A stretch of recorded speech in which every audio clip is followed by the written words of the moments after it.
Hello friends, this is Rishabh Sharma from technology Mantra. Previous episodes में हमने printf और scanf function की प्रैक्टिस की थी। आज का हमारा टॉपिक है ऑपरेटर्स। ऑपरेटर्स ऐसे सिंबल्स होते हैं जिनका उपयोग किसी स्पेसिफिक ऑपरेशन को परफॉर्म करने के लिए किया जाता है। उदाहरण के लिए 2 डिजिट्स को जोड़ने के लिए हम प्लस ऑपरेटर का उपयोग करते हैं। प्लस ऑपरेटर कंपाइलर को एडिशन के लिए इंस्ट्रक्शन देता है। इसी तरह से काफ़ी अन्य ऑपरेटर्स का भी उपयोग हम सी लैंग्वेज में करते हैं। जैसा कि आप स्क्रीन पर देख पा रहे हैं, ऑपरेटर्स को क्लासिफाइड किया गया है। Arithmetic operator, assignment operator, relational operator, increment और decrement operators, logical, conditional and bitwise operators. So इन सब ऑपरेटर्स के बारे में हमें स्टेप बाय स्टेप स्टडी करना है। फर्स्ट ऑफ ऑल हम अरिथमेटिक ऑपरेटर्स के बारे में स्टडी करते हैं। अरिथमेटिक ऑपरेटर्स वे ऑपरेटर्स होते हैं जिनका उपयोग हम मैथमेटिकल ऑपरेशंस को परफॉर्म करने में करते हैं। जैसे एडिशन करना है तो उसके लिए प्लस ऑपरेटर का उपयोग करते हैं।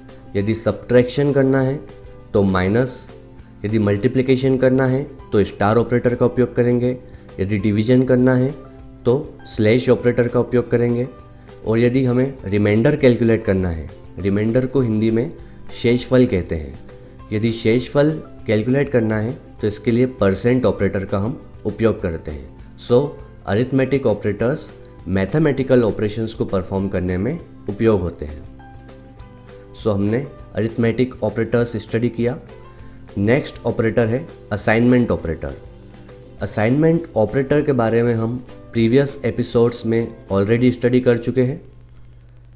असाइनमेंट ऑपरेटर एक ऐसा ऑपरेटर है जिसका उपयोग किसी वैल्यू को किसी वेरिएबल में स्टोर करने के लिए किया जाता है।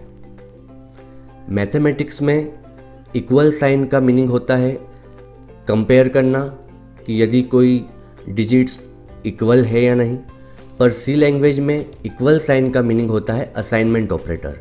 जैसा आप देख पा रहे हैं, एक इंटीजर वेरिएबल एज हमने क्रिएट किया है और हम 25 वैल्यू को उस एज वेरिएबल में स्टोर करना चाहते हैं। सो इसके लिए हमने जो इक्वल साइन का यूज़ किया है, ये इक्वल साइन है असाइनमेंट ऑपरेटर।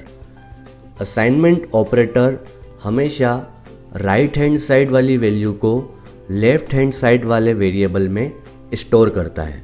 तो इस तरह से असाइनमेंट ऑपरेटर वर्क करता है। नेक्स्ट ऑपरेटर है रिलेशनल ऑपरेटर्स। रिलेशनल ऑपरेटर्स वे ऑपरेटर्स होते हैं जो 2 संख्याओं को कंपेयर करते हैं और उनके बीच जो रिलेशन होता है उसको डिनोट करते हैं। उदाहरण के लिए फर्स्ट ऑपरेटर है रिलेशनल ऑपरेटर्स में less than operator. Less than operator का उपयोग हम ये फाइंड आउट करने के लिए कर सकते हैं कि कोई डिजिट दूसरी डिजिट से छोटी है या नहीं। इसी प्रकार से सेकंड ऑपरेटर है लेस देन और इक्वल टू। इस ऑपरेटर में लेस देन का साइन है, साथ में एक इक्वल का साइन है। इस ऑपरेटर का उपयोग हम ये फाइंड आउट करने में कर सकते हैं कि कोई डिजिट दूसरी डिजिट से या तो छोटी हो या फिर इक्वल हो। इट मीन्स कि वो डिजिट बड़ी नहीं होना चाहिए, या तो वो इक्वल होगी या फिर स्मॉल होगी। इसी का जस्ट अपोजिट होता है ग्रेटर देन। ग्रेटर देन का साइन देखिए आप। ग्रेटर देन ऑपरेटर का उपयोग ये फाइंड आउट करने में हम कर सकते हैं कि कोई डिजिट दूसरी डिजिट से बड़ी है या नहीं। और ग्रेटर देन और इक्वल टू ऑपरेटर है, इसका उपयोग हम फाइंड आउट कर सकते हैं इसके उपयोग से कि कोई डिजिट दूसरी डिजिट से या तो बड़ी है या फिर इक्वल है। इसके बाद नेक्स्ट ऑपरेटर है इक्वल। मैथमेटिक्स में इक्वल के लिए केवल एक सिंगल इक्वल साइन का हम यूज़ करते हैं, पर सी लैंग्वेज में सिंगल इक्वल साइन का उपयोग हम असाइनमेंट ऑपरेटर की तरह करते हैं। तो यदि हमें सी लैंग्वेज में चेक करना है कि कोई दो डिजिट्स आपस में इक्वल है या नहीं, तो इसके लिए हमें डबल इक्वल का साइन यूज़ करना होता है। इसे हम कहते हैं इक्वल ऑपरेटर। यदि हमें चेक करना है कि दो संख्याएं आपस में इक्वल नहीं है क्या, तो नॉट इक्वल का साइन हम यूज़ करते हैं। नॉट इक्वल ऑपरेटर में एक इक्वल का साइन होता है, साथ में स्टार्टिंग में एक एक्सक्लेमेशन साइन होता है। तो इस तरह से हम रिलेशनल ऑपरेटर्स का यूज़ दो डिजिट्स के बीच में कंपैरिजन करने के लिए करते हैं। उदाहरण के तौर पर आप देखिए, फर्स्ट एग्जाम्पल में हमने लिखा है 8 इज़ ग्रेटर देन 7। ये ग्रेटर देन का साइन है, तो जैसा कि हम जानते हैं 8 इज़ ग्रेटर देन 7, सो इसका आउटपुट होगा ट्रू। पर यदि हम लिखते हैं 7 इज़ ग्रेटर देन 8, तो चूँकि ये फॉल्स है इसलिए आउटपुट इसका होगा फॉल्स। नेक्स्ट एग्जाम्पल में हमने इक्वल ऑपरेटर का यूज़ किया है, सो यहाँ पर हमने लिखा है 8 इक्वल 8। सो ये ट्रू है क्योंकि 8 जो है वो 8 के इक्वल होता है। पर यदि हम नॉट इक्वल का साइन लिखते हैं, नेक्स्ट एग्जाम्पल में देखिए आप, 8 इज़ नॉट इक्वल टू 8, तो ये फॉल्स है। इसी तरीके से यदि हम लिखते हैं 8 इज़ ग्रेटर देन और इक्वल टू 8, सो इस ऑपरेटर का क्या मीनिंग है? ग्रेटर देन और इक्वल टू, इट मीन्स कि या तो कंपैरिजन में पहली संख्या दूसरी संख्या से बड़ी होना चाहिए या फिर इक्वल होना चाहिए। तो यहाँ पर 8 जो है वो 8 के इक्वल है, इसलिए ये ट्रू आउटपुट करेगा। सो इस तरह से आप देख सकते हैं रिलेशनल ऑपरेटर्स का यूज़ करके हम दो संख्याओं के बीच में कंपैरिजन कर सकते हैं। नेक्स्ट ऑपरेटर है इंक्रीमेंट और डिक्रीमेंट ऑपरेटर। इंक्रीमेंट ऑपरेटर होता है plus plus, not single plus, it is double plus. और डिक्रीमेंट ऑपरेटर होता है माइनस माइनस। तो इसका क्या उपयोग है ये हम देखते हैं एक सिंपल प्रोग्राम के माध्यम से। देखिए यहाँ पर एक प्रोग्राम हमने बनाया है, इसमें एक इंटीजर वेरिएबल a हमने क्रिएट किया है जिसमें 7 वैल्यू को हमने स्टोर किया है। अब यदि a वेरिएबल पर हम इंक्रीमेंट ऑपरेटर अप्लाई करते हैं प्लस प्लस, तो a में जो भी वैल्यू है वो 1 बढ़ जाएगी। तो यहाँ पर 7 इसकी वैल्यू थी, हमने यदि plus plus operator a variable पे अप्लाई किया है, इसके बाद यदि हम a की वैल्यू को प्रिंट करेंगे तो हमको आउटपुट मिलेगा 8, क्योंकि इंक्रीमेंट ऑपरेटर क्या करता है कि जो भी वेरिएबल में वैल्यू होती है उसको ये इंक्रीमेंट बाय 1 कर देता है। सो यहाँ पर 7 हमने स्टोर किया था और आउटपुट मिलेगा 8। इसी प्रकार से डिक्रीमेंट ऑपरेटर इसका जस्ट अपोजिट होता है। यहाँ पर हमने इंटीजर टाइप का एक वेरिएबल a बनाया जिसमें 7 वैल्यू को स्टोर किया। अब यदि हम a वेरिएबल पर डिक्रीमेंट ऑपरेटर को अप्लाई करते हैं a माइनस माइनस, और उसके बाद यदि हम a वेरिएबल की वैल्यू को प्रिंट करते हैं तो यहाँ पर हमें आउटपुट मिलेगा 6, क्योंकि डिक्रीमेंट ऑपरेटर वेरिएबल में जो भी वैल्यू होती है उसको उसमें से 1 घटा देता है। सो इस प्रकार से इंक्रीमेंट और डिक्रीमेंट ऑपरेटर का उपयोग वैल्यू किसी वेरिएबल की वैल्यू को बढ़ाने में या घटाने में उपयोग होता है। इसके बाद नेक्स्ट ऑपरेटर है लॉजिकल ऑपरेटर। 3 तरह के लॉजिकल ऑपरेटर्स होते हैं। पहला है नॉट, इसको हम एक्सक्लेमेशन साइन के द्वारा डिनोट करते हैं। सेकंड है एंड, लॉजिकल एंड ऑपरेटर, इसको हम M%, डबल M% साइन के द्वारा डिनोट करते हैं। और थर्ड है लॉजिकल और, इसको हम डबल पाइप साइन के द्वारा डिनोट करते हैं। अब इनका उपयोग क्या है आइए देखते हैं। लॉजिकल नॉट एक ऐसा ऑपरेटर है जो किसी बुलियन वैल्यू को जस्ट अपोजिट कर देता है, इन्वर्स कर देता है। उदाहरण के लिए 8 इज़ ग्रेटर देन 7, ये आप भी जानते हैं ये ट्रू है, 8 जो है वो 7 से ग्रेट है।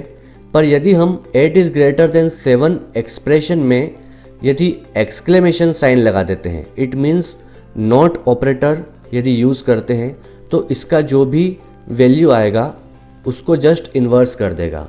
तो यहाँ पर ट्रू वैल्यू आ रहा था, उसको इन्वर्स करके फॉल्स कर दिया है। सेकेंड एग्जाम्पल में आप देख सकते हैं 20 is greater than 30, it is false. 20 जो है वो 30 से बड़ा नहीं है, सो इसका आंसर होता है फॉल्स। पर यदि इस एक्सप्रेशन के आगे हम लॉजिकल नॉट ऑपरेटर का यूज़ करते हैं तो ये इसकी वैल्यू को इन्वर्स करके ट्रू कर देगा। सो बेसिकली लॉजिकल नॉट का उपयोग हम तब करते हैं जब हम किसी रिलेशनल ऑपरेटर का जो आउटपुट आने वाला है उसको इन्वर्स करना चाहते हैं। एंड एक ऐसा लॉजिकल ऑपरेटर है जिसका उपयोग हम दो रिलेशनल एक्सप्रेशन को कंबाइन करने में करते हैं, पर इसका जो आउटपुट आता है वो तब ही ट्रू आता है जब दोनों एक्सप्रेशन का आउटपुट ट्रू हो। उदाहरण के लिए यहाँ पर दो एक्सप्रेशन है, 8 is greater then 7 and 9 is greater then 8। इन दोनों एक्सप्रेशन के बीच में हमने एंड ऑपरेटर का उपयोग किया है। सो पहला एक्सप्रेशन जो है वो ट्रू है बिकॉज 8 इज़ ग्रेटर देन 7, 8 जो है वो 7 से ग्रेटर है। और सेकेंड जो एक्सप्रेशन है 9 इज़ ग्रेटर देन 8, ये भी ट्रू है। सो जब दोनों एक्सप्रेशन का आउटपुट ट्रू होता है तब ओवरऑल आउटपुट ट्रू होता है। यहाँ पर आप रिजल्ट देख पा रहे हैं, ओवरऑल रिजल्ट ट्रू है। पर यदि दोनों एक्सप्रेशन में से किसी भी एक एक्सप्रेशन का आउटपुट फॉल्स हो तो इसका ओवरऑल आउटपुट फॉल्स होता है। उदाहरण के लिए 8 इज़ ग्रेटर देन 7 ये ट्रू है, बट 8 इज़ ग्रेटर देन 9 ये फॉल्स है। तो इसलिए इनका जो कॉम्बिनेशन है इस पूरे का आउटपुट फॉल्स आएगा। नेक्स्ट ऑपरेटर है लॉजिकल और। लॉजिकल और ऑपरेटर का उपयोग भी हम दो रिलेशनल एक्सप्रेशन को कंबाइन करके उनका ओवरऑल रिजल्ट निकालने के लिए करते हैं। पर इसका कॉन्सेप्ट ये है कि यदि दोनों एक्सप्रेशन में से किसी भी एक एक्सप्रेशन का आउटपुट ट्रू है तो ओवरऑल आउटपुट ट्रू होगा। उदाहरण के लिए 8 is greater then 7 and 9 is greater then 8, ये दोनों ट्रू है तो यहाँ पर आउटपुट आया ट्रू। यदि 8 इज़ ग्रेटर देन 7 तो ये ट्रू है, but 8 is greater than 9 is false. तो यहाँ पर दोनों में से एक भी यदि ट्रू है तो ओवरऑल आउटपुट होगा ट्रू। बट यदि दोनों एक्सप्रेशन का आउटपुट फॉल्स आता है, जैसे 7 इज़ ग्रेटर देन 8, इसका आउटपुट होगा false because 7 is less than 8।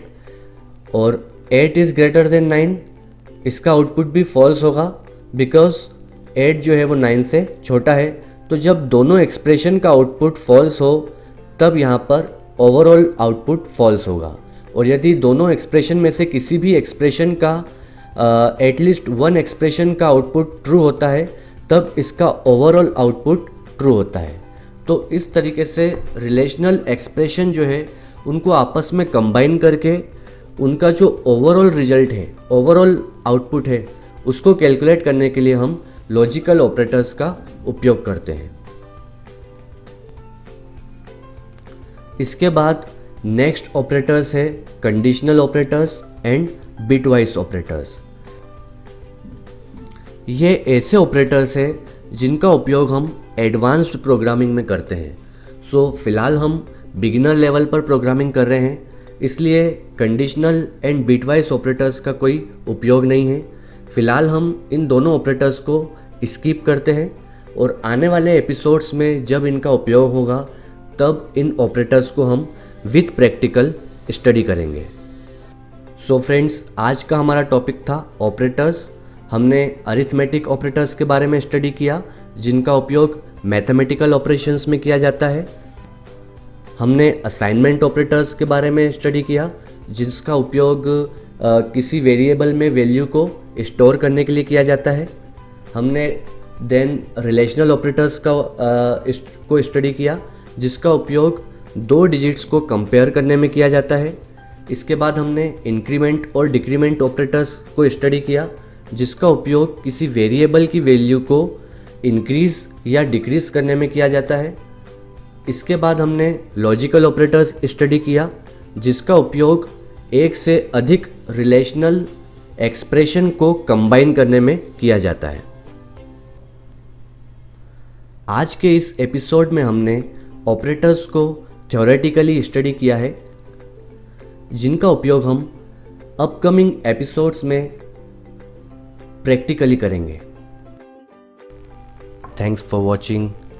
Please like it and subscribe to my channel.